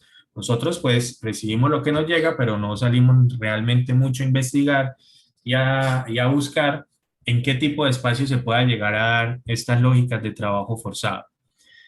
La retención de documentos es un clásico del trabajo forzado. Se le dice a la persona que si no trabaja o no desarrolla la labor completa, si no recibe el salario, si no firma ciertos documentos de paz y salvo, por ejemplo, no se le entregan los documentos. Gestionar un documento en Venezuela yo creo que uno podría decir que ya no se puede hacer, o bien porque toca pagar lo que uno no tiene, o bien porque ese trámite es casi imposible y tocaría ir hasta allá. Y en esa medida, la retención de documentos se vuelve un tema bastante sensible para el migrante, tanto así que puede llegar a condicionar la voluntariedad del desarrollo de su labor, es decir, que no queriendo hacerlo, tenga que hacerlo únicamente por la retención de sus documentos. También las amenazas de denuncia de migración puede llegar a constituir una amenaza de sanción o pena. Si usted utiliza la retención de documentos, la denuncia ante migración o la violencia física también, ¿no? La violencia psicológica también, como una forma de que otra persona desarrolle un trabajo para usted, esto nos va a configurar trabajo forzado. Y el trabajo forzado, bueno, lamentablemente, a pesar de que la relatora sobre trabajo forzado de las Naciones Unidas ya le ha dicho a Colombia en varios espacios que lo penalice, no está penalizado en ese momento, pero puede ser denunciado y puede ser demandado, por supuesto. Nosotros en el país ya hemos tenido varios casos, especialmente de trabajadoras sexuales, que se encontraban en condiciones de trabajo forzado, ¿no? Y entonces vimos por las noticias cómo se hacían las batidas, especialmente en Bogotá, varias, de mujeres que se encontraban encerradas con los papeles retenidos, teniendo que prestar servicios sexuales en establecimientos de comercio. Digamos, a esto nos enfrentamos cuando hablamos de trabajo forzado, pero como les digo, esto puede llegar a ser también el trabajo doméstico, se presta mucho para el trabajo forzado. Los espacios privados son unos espacios también que son muy complejos para acceder a las denuncias, porque uno, pues, digamos, por ser precisamente en un espacio privado, son difíciles de denunciar, en la medida en que también es difícil que estas personas lleguen. Yo creo que nosotros también tenemos un gran compromiso de promoción de derechos, aunque digamos uno cuando está pues en la facultad lo normaliza y piensa que todo el mundo los conoce y lo sabe, pero no es así. Y en esto falta mucho, ¿no? Porque uno puede llegar a terminar en estas condiciones de trabajo forzado por necesidad, que es precisamente lo que trata de proteger el derecho del trabajo. Ahora, la otra forma de esclavitud moderna que es común es la trata de personas, que ustedes sí la pueden encontrar en el Código Penal, en el artículo 188, 188A. El que capte, traslade, acoja o reciba a una persona dentro del territorio nacional o hacia el exterior con fines de explotación. En estos casos se entiende como fines de explotación, ahí está en el mismo artículo, cuando lo lean lo van a encontrar, obtener un provecho económico o cualquier beneficio para sí o para otra persona mediante la explotación de la prostitución ajena u otras formas de explotación sexual, o los trabajos o servicios forzados, que era lo que les estaba hablando ahorita, o la esclavitud propiamente dicha, ¿no? La esclavitud, a diferencia del trabajo forzado, es cuando ya se ejercen los atributos de la propiedad sobre la persona. Se le vende, se le compra, se le arrienda, se le usufructúa. Eso es propiamente, digamos, la esclavitud. El trabajo forzado es obligar a alguien a que preste un servicio bajo la amenaza de una sanción o pena, y se considera el trabajo infantil una de las formas de esclavitud porque el tema de que el niño no tenga posibilidad realmente de hacer resistencia si quiere trabajar o no, y la vulneración de derechos, por supuesto, que tiene en términos también, digamos, de expresar su voluntad, es una forma de forzarlo al trabajo. Hay otras formas de esclavitud moderna como la servidumbre, como el matrimonio servil, por ejemplo, que son otras formas de explotación, pero quizás las más comunes que nosotros tenemos en nuestro país son la trata de personas, el trabajo infantil y el trabajo forzado. Frente a todo esto, nosotros tenemos que, por supuesto, sentar una postura de rechazo, realizar las denuncias, y en los casos en los que exista posibilidad, especialmente yo hablo de las familias en las que hay trabajo infantil, pues tratar de, por supuesto, de resolverlo, tratando de dar esas alternativas pues que estamos teniendo acá. Que el niño trabaje y aporte algo, pues sí, muy bueno, pero pues no, no lo podemos hacer porque estamos condicionando todo el futuro de esa persona. Bueno, y vamos a cerrar con los otros dos temas que teníamos por aquí pendientes, que era el tema del derecho a la salud, y quiero especialmente hablar de urgencias, porque todos los migrantes, independientemente del estatus en que se encuentre, tienen derecho a la atención en urgencias. Cuando hay urgencias, pues aquí ustedes lo pueden encontrar. Seguramente en estos tiempos de pandemia y de emergencia, nosotros hemos repasado todos estos temas, pero bueno, volvamos a echar una repasadita acá. Hay una urgencia cuando. ¿Sí? Lucy tiene la mano levantada. Lucy, ¿cómo estás? Tienes la palabra, Lucy. Hola, Diego. Diego, yo tengo una pregunta, está como ya salida del tema, pero para que no se me olvide. Diego, ¿existe algún mecanismo jurídico para defender a un migrante venezolano que se le ha puesto una multa, teniendo en cuenta la importancia que tiene ahora esto para el nuevo estatuto, que ponen una multa por vender en el Transmilenio? Porque tenemos compañeros que tienen hasta 3 multas. Entonces, ¿existe una forma de defenderlos? Bueno, el tema de los comparendos es un tema bien complejo, Lucy, porque normalmente, o por cómo es el procedimiento, la apelación tiene que hacerse ahí mismo. Hay una página en la que uno puede consultar, consulta de comparendos en la policía, y con el documento puede llegar a consultar si tiene la multa vigente. Entonces, digamos, y eso hace parte, digamos, de esas cosas en las que el derecho asume que como la ignorancia del derecho no es excusa, pues entonces la aplica completa. Un comparendo hay que apelarlo de manera inmediata, y más adelante uno debe pues comparecer y en una audiencia solicitar y explicar todo este tipo de cosas. Yo creería que la estrategia para trabajar por lo menos desde los consultorios jurídicos o desde quienes apoyen estos asuntos es pues hacer campañas, por supuesto, para informar pues de la posibilidad de apelarlo, y siempre acudir a un consultorio jurídico para que se amplíe la apelación, que digamos por procedimiento administrativo se está permitido. Y otra cosa, digamos, presentar por escrito, ¿no? Presentar por escrito pues ya todos los argumentos, y en estos argumentos pues hacer defensa desde el hecho pues de que no se puede llegar a sancionar el ejercicio de un derecho fundamental. Si bien, por supuesto, aquí hay una defensa seguramente del espacio público, ¿no? De las normas de policía, pues estas normas van a entrar en contraposición con derechos fundamentales, y aquí va a haber un choque que va a tener que resolver, por supuesto, la inspección de policía, pero que si eventualmente, digamos, uno argumenta bien desde el trámite administrativo, yo creo que luego constitucionalmente se puede también pensar en pelearse el tema desde la esfera constitucional con acciones de tutela, diciendo pues que las sanciones y las multas que se están imponiendo sean, digamos, con un fin desproporcionado al ejercicio del derecho que se está buscando, que era el trabajo, que es un derecho humano y fundamental. Y de esto pues también hay que ver que hay muchas sentencias ya sobre el trabajo informal y el trabajo en calles que defienden precisamente el trabajo informal y el trabajo en espacio público. La Corte Constitucional ha dicho que antes de sancionar, pues primero se tienen que buscar soluciones de reubicación, generar oportunidades, y si después de generadas y ofertadas estas no se utilizan, pues ya en este caso se podría proceder con las lógicas sancionatorias un poco, ¿no? Entonces yo te recomendaría pues que esta persona se contactara con alguien que la pudiera orientar en la verificación de la sanción, del comparendo. Segundo, verificar si ese comparendo fue apelado para ver si la multa pues todavía no está en firme. Normalmente no es que eso tampoco sea tan rápido. Y bueno, además de ampliar la apelación, objetar por supuesto la medida correctiva que se pueda llegar a aplicar en el comparendo. Yo creo que esto es lo que se podría hacer en este caso. Y por supuesto, pues siempre, digamos, informar, correr la voz, informar en términos de que siempre que se aplique un comparendo es muy importante solicitar que quede explícito, pues eso es un formato, yo por aquí tengo el mío, a ver si se lo muestro. Este fue el mío de las multas por las marchas.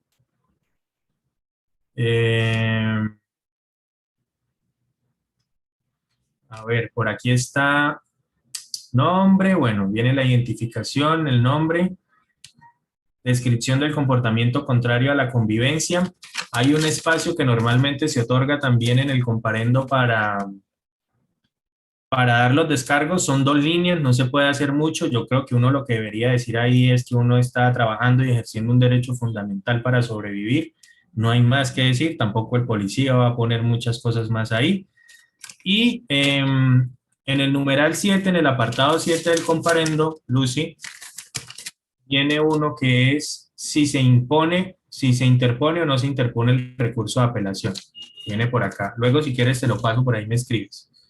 Y ahí hay que tener mucho cuidado y decirle al migrante, pues, que quede claro que sí impone la apelación. Si impone la apelación, ya otros y otras vamos a tener la posibilidad de, a través de un escrito dirigido a la inspección de policía, ampliar la apelación y adicionalmente, pues, elaborar también un argumento jurídico para la objeción de la medida, ¿cierto? De todas maneras, digamos, la imposición de un comparendo no es automáticamente una sanción, digamos, como que nos podría llegar a afectar inmediatamente para lo que estamos hablando ahorita del estatuto, porque el comparendo es, pues, que uno comparezca, ¿no? Que se vaya a la autoridad para que el inspector de policía encargado defina si impone o no la sanción. Es decir, la mera imposición del comparendo, que uno le hagan acá las anotaciones, no es propiamente la sanción.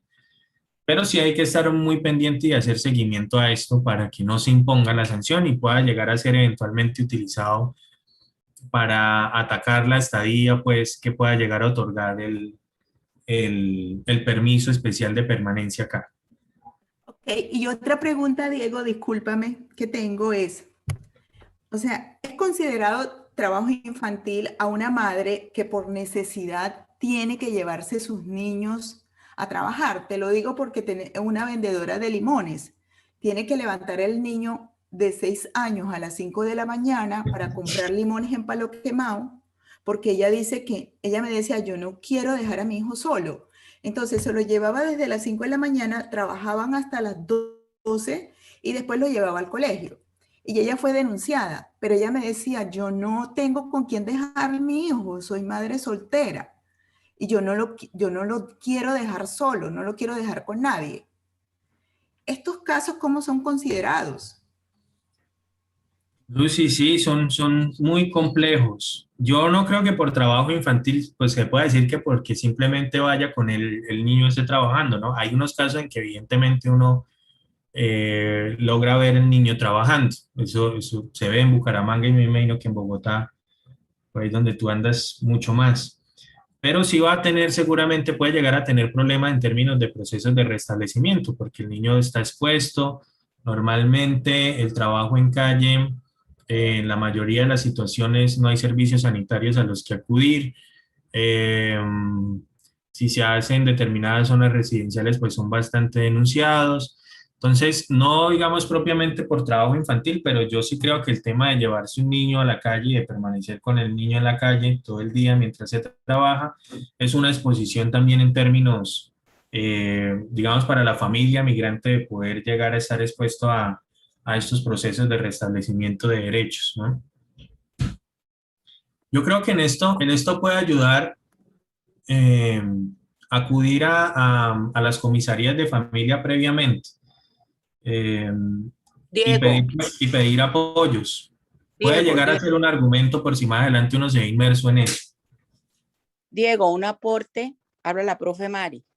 Hola, profe, Diego, sí, por supuesto. Diego, un aporte para la profesora o para la invitada que está dentro del proceso de restablecimiento de derechos. Hay un mínimo de garantías que el defensor de familia o el comisario de familia decreta unas medidas para garantizar. Si esa mujer que dice que tiene que irse a trabajar y que no quiere dejar a su niño solo, si está dentro ya, el niño está dentro de un proceso de restablecimiento de derechos, el comisario o el defensor de familia, dentro de esa garantía de mínimos de derechos del niño o de la niña, debe oficiar, por ejemplo, de los convenios que tenga el instituto para que le aparte un cupo a ese niño para que lo tenga en la jornada de trabajo que tenga la señora y que, como bien tú lo dices, no lo exponga, porque podemos decir que la mamá, pues el niño no pone a trabajar, la mamá no pone a trabajar al niño, pero el hecho de que el niño esté con ella en ese entorno lo expone a muchos peligros. Dentro de ese proceso de restablecimiento de derechos, en garantizarle unos mínimos que llamamos nosotros, unos mínimos, un checklist que llamamos nosotros, está ese, en poderle solicitar al defensor o al comisario de familia que le aparte un cupo en cualquiera de estas guarderías. ¿Ya? Ese sería mi aporte desde el área de familia. Profe Mari, yo tengo otra pregunta para usted y perdóneme. Dime. Profe Mari, una pregunta. Existen, o sea, cuando las madres no le ofrecen el colegio al niño, la salud y todo eso, es denunciada, ¿no? Cuando el niño tiene todos estos derechos, pero es una mamá soltera que tiene mucho problema con un niño de 14 años. El niño se le escapa a las 3 de la mañana, a las 4 de la mañana. ¿Hay algo que se pueda hacer donde uno pueda llamar, donde ella pueda recibir ayuda? Pues ese adolescente también está inmerso en ese proceso de restablecimiento de derechos y muy seguramente ese muchacho va a estar primero en un hogar de paso por 8 días, máximo 15. Después, si sigue el restablecimiento, 6 meses. El proceso de restablecimiento de derechos aquí en Colombia dura mínimo 6 meses, máximo 1 año. Entonces mira todo el tiempo que va a estar ese adolescente en un hogar sustituto. Y entonces en ese hogar sustituto irán a hacer con todo el equipo interdisciplinario de la defensoría o de la comisaría intervenciones, ¿no? Lo que llamamos intervenciones, y aquí estoy en el plano de las psicólogas, que por aquí me parece que está mi psicóloga, van a hacer intervenciones psicoterapéuticas para unir a esa familia y para mirar cuál es el problema de ese chico, ese adolescente que tú dices de 14 años. Pero indudablemente a ese adolescente hay que iniciarle un proceso de restablecimiento de derechos y él entraría dentro de ese trámite, de ese PAR que llamamos nosotros, procedimiento administrativo de restablecimiento de derechos, y ahí irá el defensor de familia o el comisario según la competencia, dependiendo qué es lo que le va. Pero ella no tiene por qué llamar. O sea, la madre llama y inicia en el proceso de restablecimiento de derechos a ese adolescente y ya lo coge el Estado, para que tú me entiendas. ¿Sí te resolví tu inquietud? Sí, señora. Muchísimas gracias, profe. Okay. Gracias, Diego, por ofrecerme el espacio. Gracias, No, profe. no, faltaba más. Qué maravilla. A mí sí, eso me encanta el consultorio jurídico. Esta posibilidad de tantos saberes. Mayra había levantado la mano, no sé si todavía tenga. Mayra, por favor. Qué vergüenza. No, profe, ya hice mi intervención. Voy a hacer no pasa nada. Listo. Ok. Bueno, entonces continuemos. Ya vamos a ir cerrando con los dos temas, a repasar el tema de que es una urgencia, ¿no? Porque normalmente pues la urgencia se toma un poco solo como la primera, ¿no? Aquella atención inmediata que se requiere porque está en riesgo la vida, ya porque se necesita reanimación, ventilación, suministro de sangre, evaluación neurológica, pérdida de un miembro u órgano. Eso es un poco lo que a veces entendemos por emergencia, pero también pueden haber otro tipo de emergencias que se reconocen además, por supuesto, en la legislación de salud, y es aquellas que no requieren un tratamiento inmediato, pero que de no tener un tratamiento pueden empeorar, aquí puse no se puede, pero pueden empeorar a tal punto que la situación puede ocasionar la muerte o generar la pérdida de un órgano o miembro, y también cuando la situación pueda llegar a considerarse que requiere algún tipo de examen para ver que la persona no vaya a caer en la anterior situación, ¿no? Por ejemplo, accidentes de tránsito en los que quizá no hayan lesiones visibles, pero que uno sabe que a veces los golpes pueden llegar a generar, pues, complicaciones internas bastante serias. Frente al tema del derecho a la salud en urgencias, yo creo que esto es quizás lo más claro. Todas las personas, independientemente de la nacionalidad o estatus migratorios, tienen derecho a la atención en urgencias. Todas las personas. Acá, pues el tema, digamos, normalmente ya digamos, esto está como bastante incorporado en nuestra legislación, y ya pues los temas, digamos, de acceso propiamente son los que todos tenemos en el país, ¿no?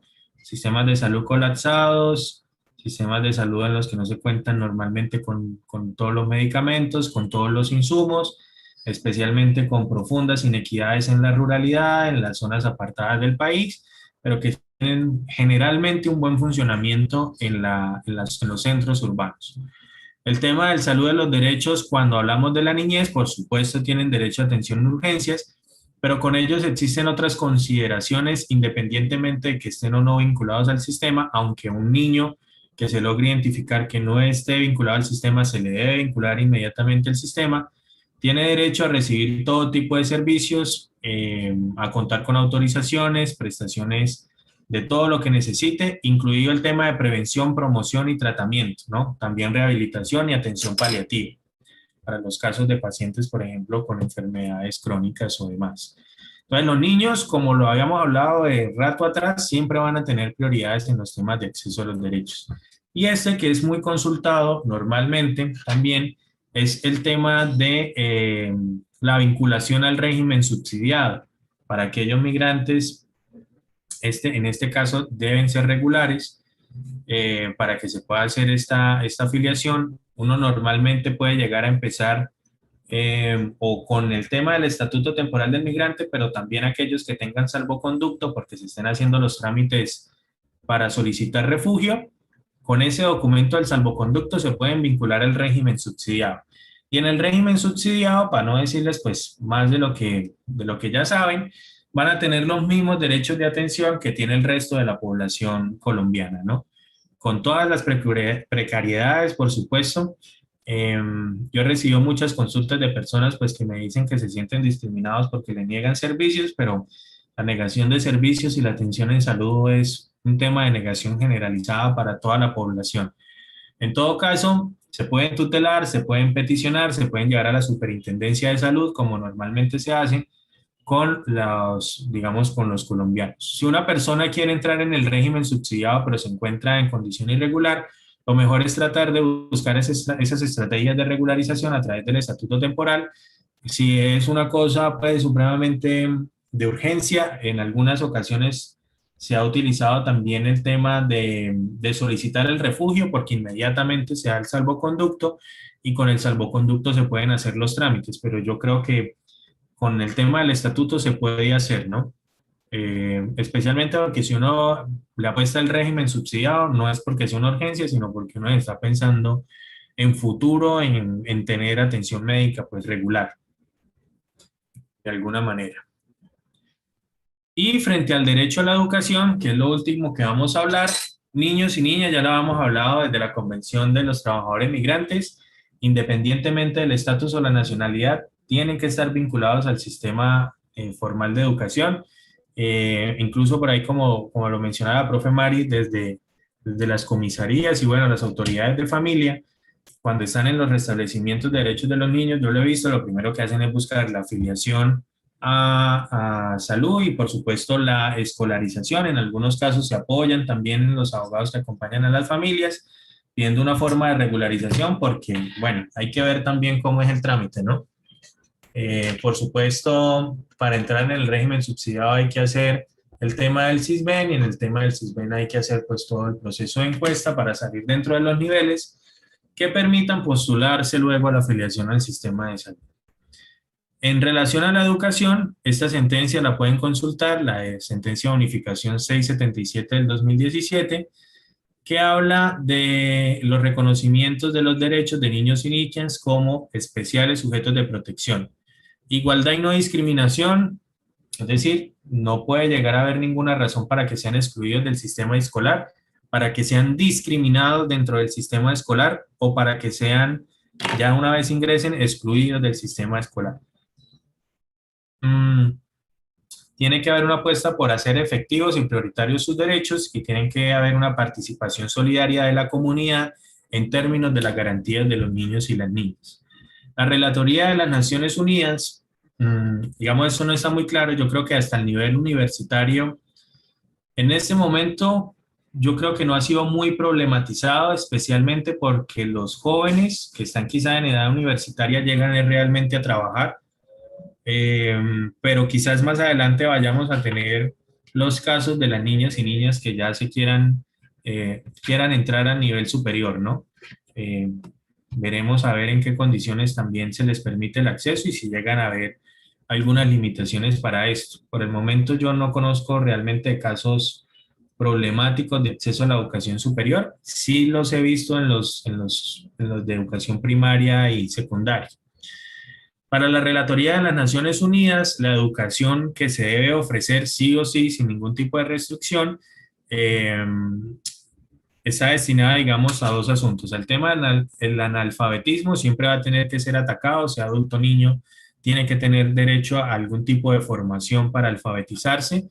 Y hay la educación elemental, que va a llegar hasta la educación postprimaria, que para nosotros sería como el bachillerato, tiene que ser también ofrecido gratuitamente para niños y niñas y adolescentes.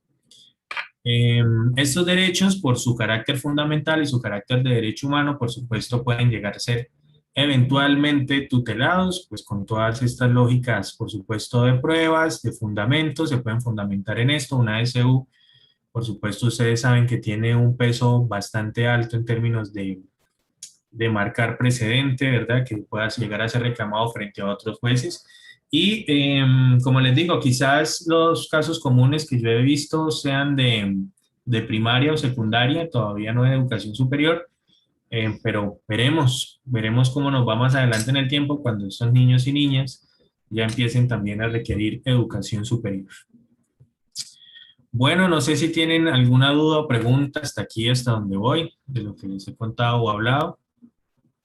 O algún comentario también. Profe, yo tengo una pregunta. Lo que pasa es que, pues, haciendo referencia a este derecho a la educación a la que deben acceder estas personas, o pues todas las personas en sí, digamos, hay una situación que son digamos que Bienestar Familiar ofrece unos programas por medio de cooperativas para niños entre 2 y 5 años, antes de que ingresen a todo este tema preescolar y pues normal en las instituciones educativas.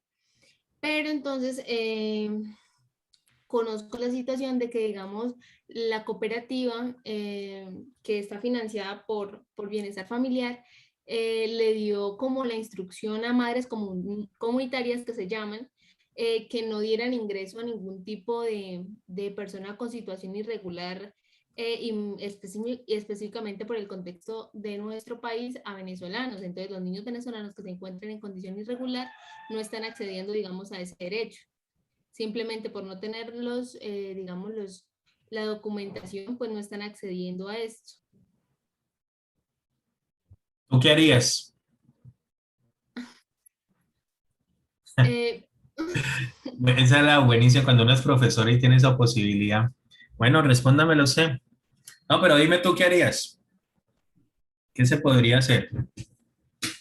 Pues la verdad no sabría, pues yo diría que una acción Uno, en contra de la cooperativa y en contra de bienestar familiar, porque pues se está presentando una situación de discriminación latente, pero no sabría qué acción sería. O sea, de pronto, no sé, acción popular, tutela, derechos fundamentales, porque igual se están vulnerando ese tipo de derechos, y aparte eso permite, porque tienen un horario, digamos, de 8 de la mañana a 4 de la tarde, que no se genere este tipo de esclavitud moderna, que es el trabajo infantil. Eso permite mitigar que los padres venezolanos tengan que llevar el trabajo a sus hijos, y más que son pequeños y pues los pueden cuidar como madres comunitarias. Esto que está más al servicio de barrios así como populares, donde no hay tanto acceso a pagar un jardín infantil o ese tipo de eventos. Entonces, no sé. Yo creo que habría que intentar al mismo tiempo de hacer lo que tú haces cuando no hay ningún mecanismo judicial que pueda funcionar. Para eso está la acción de tutela, es precisamente en los casos en los que debemos utilizarla, pero yo creo que ya que conoces también todo el proceso de regularización, uno puede apoyar también mucho desarrollándolo, ¿cierto? Porque además del tema de que vayan a tener la posibilidad pues, de contar con este servicio, van a poder afiliar en salud, van a poder tener la posibilidad de trabajar y van a tener un estatus, digamos, migratorio regular. Entonces, ya que sabemos que el consultorio jurídico puede acompañar estas cosas, yo te recomendaría pues que les entraras en contacto a esas personas y bueno, mientras tanto, digamos, yo creo que uno podría llegar a emprender esas acciones, pero yo creo que nosotros tenemos que hacer una campaña gigante para todo el tema de aprovechar este estatuto temporal de protección con la regularización y además todos los beneficios que trae la regularización en este momento. Gracias, profe. Es que sí, pues digamos, aparte de toda esta regularización que se pretende dar, y pues toda esta información que se pretende dar, me parece como grave las directrices, pues que son Ah, no, eso sí discriminatorias. está tenaz, sí. Entonces, Pregunta si esa directriz es formal. Yo no creo que sea formal. O sea, que sea, digamos, como una resolución o algo, o un memorando. No, no lo creo, me cuesta, pero uno nunca se imagina. no, yo tampoco creo. Yo creo que solamente es como internamente a las madres comunitarias, a las señoras que están encargadas de cada hogar en sus casas. Entonces es como más bien eso. Bueno, y también tendrías que ver si en qué medida ellas realmente están obligadas a no recibirlos. Podrían hacerlo. Si no tienen ninguna, digamos, formalmente ninguna restricción para recibirlos, lo podrían hacer.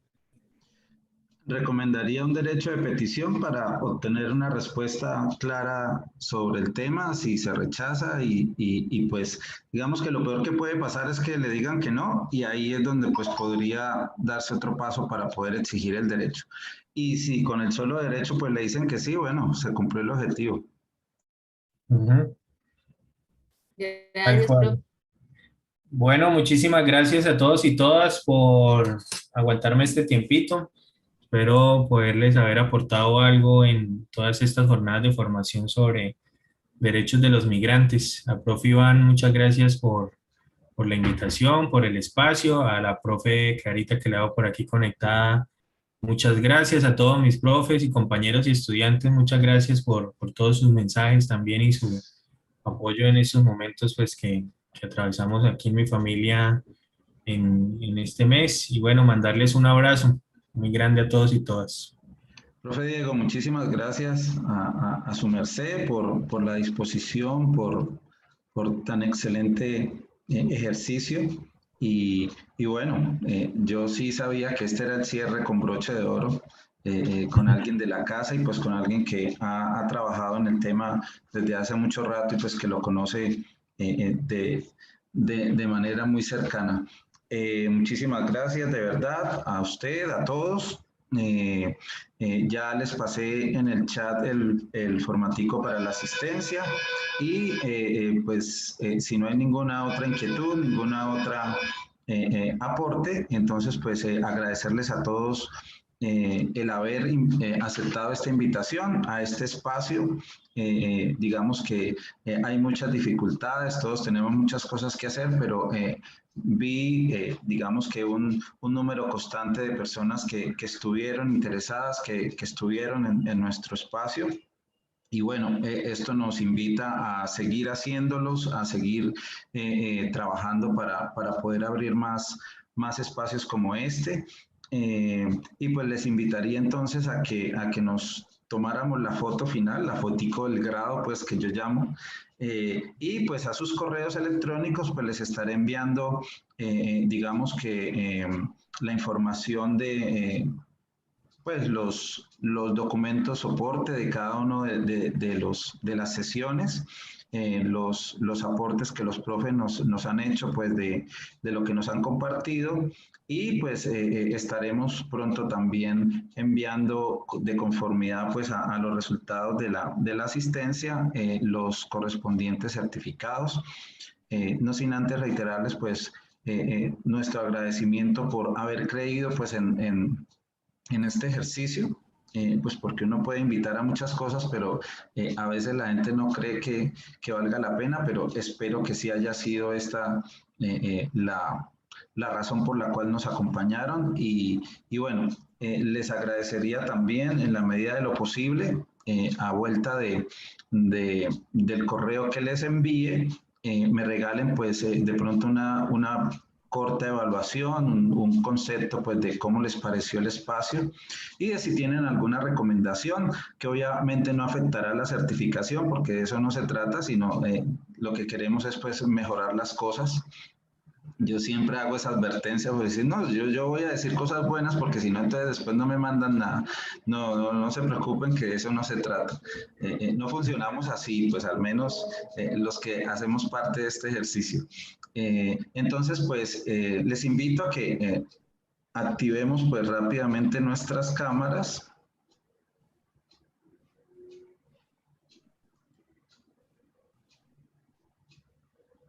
Oye, ya pronto nos vemos face to face. Ya casi. Espero yo. Sí, señor, ya casi, ya casi. Vamos a ver si lo reconocemos cuando volvamos. Ese día me saludaron en la calle y era un chico que era estudiante mío y no tenía ni idea, pero bueno. Luego me enteré. Bueno, creo que nos va a tocar hacerlo como en dos. No cabemos todos en la misma. Pues por lo que yo veo aquí. Pero listo, vamos a hacer el ejercicio. Listo, entonces a la cuenta de 3 vamos a tomar pues esta fotico de recuerdo, y pues como una constancia de que nos reunimos pues a aprender un poquito más acerca de este tema y a compartir pues nuestras vivencias y nuestros conocimientos. Bueno, entonces a la voz de 3, 1, 2, 3. Listo, otra vez. A la 1. Otra por si acaso. Sí, por si acaso. A la 1, a las 2 y a las 3. Y esperen un minutico que me hace falta el siguiente cuadrito. A la voz de 3 también. 1, 2, 3. Y nuevamente 1, 2, 3. Listo, muchísimas gracias. Un abrazo para todos y pues nos veremos muy pronto en un nuevo espacio de aprender, de compartir y de disfrutar pues de nuestra reunión. Un abrazo para todos y muchísimas gracias nuevamente. Gracias, gracias Diego. Gracias. Listo. Chao, que estén muy bien. Chao. Chao, mil gracias, de verdad, mil gracias.